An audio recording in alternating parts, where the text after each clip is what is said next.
You could have the best offer, the best lead list, the best script and CTA, but none of that matters if your emails are landing in spam. Too many times I've seen businesses sending tons of cold emails only to get 0 calls as a result. Why? Because their emails were never seen by the prospect, so it didn't matter what they had written there. So that's why in this video I'm going to tell you how to get your emails to stop landing in spam so you can finally start getting seen by your ideal clients, book more calls and grow your business. Let's get started. So the first thing you want to do is setting up your DNS records, namely your SPF, DKIM and DMARC records. Those barbarous names refer to security protocols and authentication protocols that make your email domain secure. And as a result, if you're not setting them up, then you're less trusted as an email actor and your emails have a higher chance of landing in spam. It's a bit technical, but all you have to do is basically copy-paste some value into the DNS editor of wherever you bought your domain name. Exactly what you need to do depends on where you bought your domains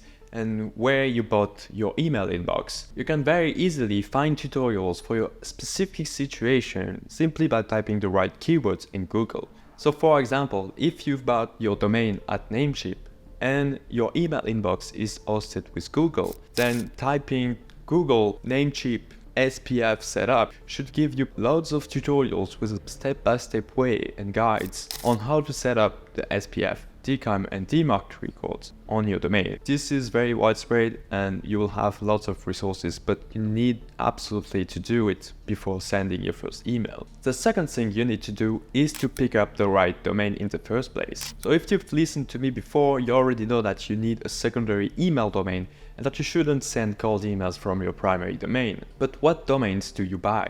You might be tempted to buy some cheap domains like yourwebsite.xyz, for example, for $2. But those domain extensions are associated with spammy behavior because obviously the spammers wanted to save a quick buck like you do. Therefore, a higher percentage of domains with that extension are associated with spam, which means Google and Microsoft algorithms just learn over time to associate this domains extension with a higher chance of being a spammer. And you want to avoid that. So what you should do is to always pick your domains with a legit and reputable extension like .com, where the spammers using .com are negligible compared to the overall masses of the domains, like everyone is using .com. Therefore, it isn't associated negatively with spam. So just play it safe, don't try to save $5 a year on a domain and just buy .com domains. The third thing you need to do is to make sure that you're sending emails to email addresses that actually exist and are valid. Because if you're sending emails to email addresses that are not existent or are known spam traps, then it will greatly affect your domain reputation and it will make you land in spam as a result. To do that, you need to make sure that your email list is perfectly clean. In most cases, that means that you should run your email list through a reputable email verification software, such as Findymail, to remove any invalid or risky emails. What you're aiming for there is to have less than 5% invalid emails. If you're consistently above that threshold, then your next campaign will start landing in spam because you've been sending to too many invalid emails. That's why I recommend to build your lead list directly with a reputable email data provider such as Findymail, because it's the only email finder out there that guarantees that you have less than 5% invalid emails out of the box. Every other email provider, you will probably need to purchase a separate email verification to go under 5% invalid emails. Why? Because most of them will try to inflate the number of emails they find for you just to look good, but in the end they also include emails that are risky to use and are invalid. Advice number 4 is to limit the volume of emails you're sending on a single domain. Once you start getting results with cold emails by sending 20-30 emails a day, you may want to increase that numbers to get more calls. But to do that, you shouldn't try to send hundreds or thousands of emails a day from a single domain or single email, because that is obviously spammy behavior. If you want to scale your cold email campaigns, then what you need to do is to buy multiple domains, rotate them in your campaigns. So that, for example, the first email is sent from john@domain1.com and the second email is sent from john@domain2.com, etc., etc. so that the volume of email is spread out across multiple inboxes and multiple reputations. That also means that it makes your outbound system much more resilient, because if one of your inbox gets flagged as spam, then you can just remove it from your pool of inbox and the rest of your campaigns are not affected. If you want to go more in depth into how to scale your cold email campaigns, I've made a more detailed video about that. I'll put the link in the description. Advice number 5 is to put your domain in a warm-up system. As we've already seen a few times, your email domain reputation is a big factor into deciding if you'll land in the inbox or in the spam folder. To get a good email domain reputation, you need to have good engagement on the emails you're sending over time. That means that you shouldn't have people reporting you as spam. You should have people replying to your emails, opening your emails, and getting interested by it. Warming up your domain means creating that reputation artificially by connecting your email inbox to a pool of other inboxes that automatically send email messages to each other, mark the messages as important, flag the messages as not spam if you occasionally land in the spam folder, and really just reply to each other. If you do that consistently, it generates a natural pattern in human behavior that makes your email domain and reputation and puts it in a good shape. My recommendation here is to connect your inbox to tools such as SmartLead or Instantly, and to enable the warm-up mode with like 20 to 25 emails a day, and you should do that for a bit of time before your campaign and keep it alive during your campaign and after your campaign. Recommendation number 6 is to start using spin tags in your campaigns. So once you start getting results with your cold email campaigns, once you start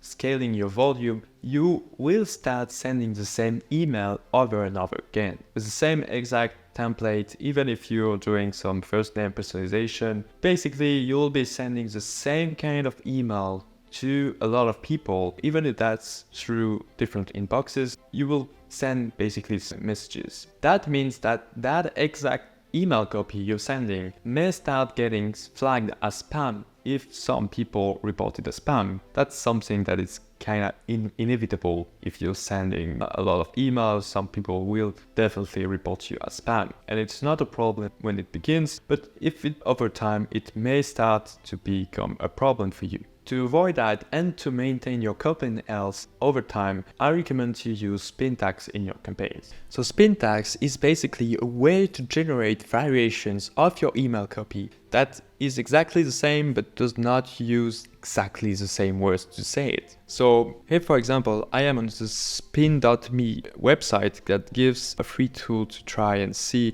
what spinning looks like on your text. And the syntax is like this. You're using brackets to create alternative way of use the same expression, and then the cold email sending tool, or here the spin.me website, will basically take that syntax that you've written and pick a random variation of your text for that specific emails you're sending. So let's say you would write that on a cold email sending tool supporting spin tags, so such as SmartLead or Instantly, for example. So you write that text as an email copy, and the first email that will be sent is SpinMe is a beautiful tool which can easily generate text. The second email would be SpinMe is a tool which allows you to easily generate content. The third email would be SpinMe is a spinner which can easily spin text. And you can see that all of those variations basically say the same thing, but with slightly different words. And so the way you apply that for your cold email campaigns is spinning your email copy. So for example, an easy spin is something like greetings.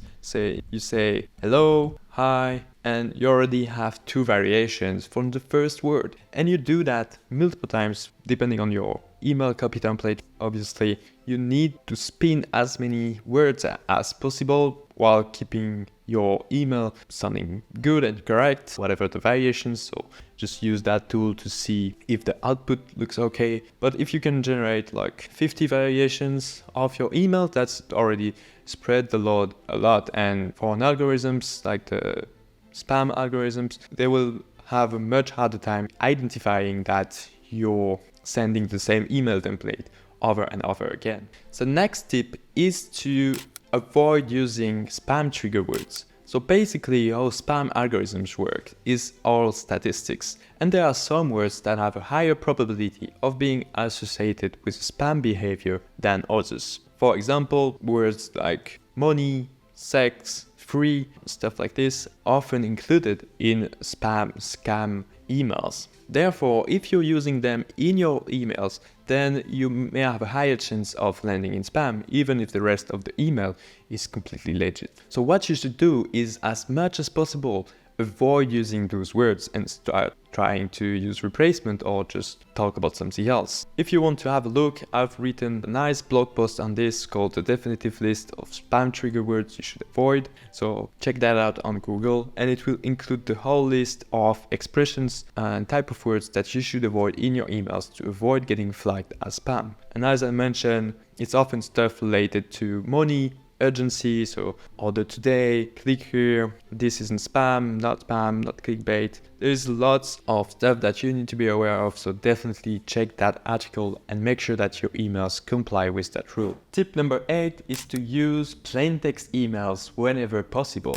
Plain text emails means that your email just contains regular text and nothing else at all. No HTML code, no links, no pictures, nothing, just plain text. As we've seen before, a big factor into not landing in spam is an aspect of email security. And that's why we've set up like your DNS records for security, and that's why plain text emails also help for your developability. Because a lot of things that happen in marketing emails and in links and pictures have a risk factor associated to it. So for example, phishing campaigns contains links that redirect to malicious websites. And that's one thing email providers are really trying to avoid. Like, they don't want phishing emails to land in the inbox. Therefore, if your email campaigns are plain text and does not contain any link or any picture whatsoever, then you're kind of bypassing those security filters, and you have an easier time landing in the inbox because your email is safe. Of course, that comes with the trade-off that you as an email sender cannot send any link or any picture as well, and that can be a problem depending on your campaign. That doesn't mean you should never send any links, but try to avoid it whenever possible. Just be aware that it affects your developability. If you have to send a link, so for example sending a Loom video or a lead magnet, a document in your first email, then you need to be sure that sending that link increase your conversion rate enough to cover the potential loss of developability. If you don't have any specific reason to include links or pictures in your first email, then just enable the plain text mode to give an extra boost to your campaign. Also be aware that not every email sender tool out there support plain text mode for email campaigns. So if tool that you're using do not have any support for plain text emails, it's a good sign that you should maybe consider switching to a more advanced tool for cold emails. And finally, last recommendation but not the least is to make sure that the emails that you're sending are actually relevant to the people in your list. Because if you follow every step in this tutorial, but in the end the people that receive your email just report you as spam, then you will still land in the spam folder, because how people react to your emails is one of the main deciding factors into your reputation in the end. So just make sure to send relevant message to the relevant people, have a clear offer, and don't send it to everybody, just send it to people that will resonate with it. Build your lead list in a clever way, just make sure to do your research, build specific segments, and make sure that your emails are personalized to that segment so that it resonates. Just be good at cold emails and make your emails relevant. And just be honest with yourself. If you were receiving your email, would you reply? If it's a no, then you may need to rework your campaign, because other people will react the same way and will just report you as a spammer. And to be honest, if that's the case, you may be deserving the spam folder. So that's it for this video. I hope you've learned a thing or two about email deliverability, and if you follow every single tip in this video, then your cold emails will never land in spam again. As we've seen, one of the big deciding factors if you land in the spam folder is the email data quality in your list. So as you saw in the video, you need a clean lead list of verified data to make sure that you land in the inbox. And the best way to find verified B2B emails is to use Findymail. So if you want to check it out for free, click on the Findymail link in the description to get started with 10 free credits to try it out. And if you want to learn about the specifics of all the features in Findymail and learn how to use it all, click the video on the screen to check out the guide, and I'll see you there.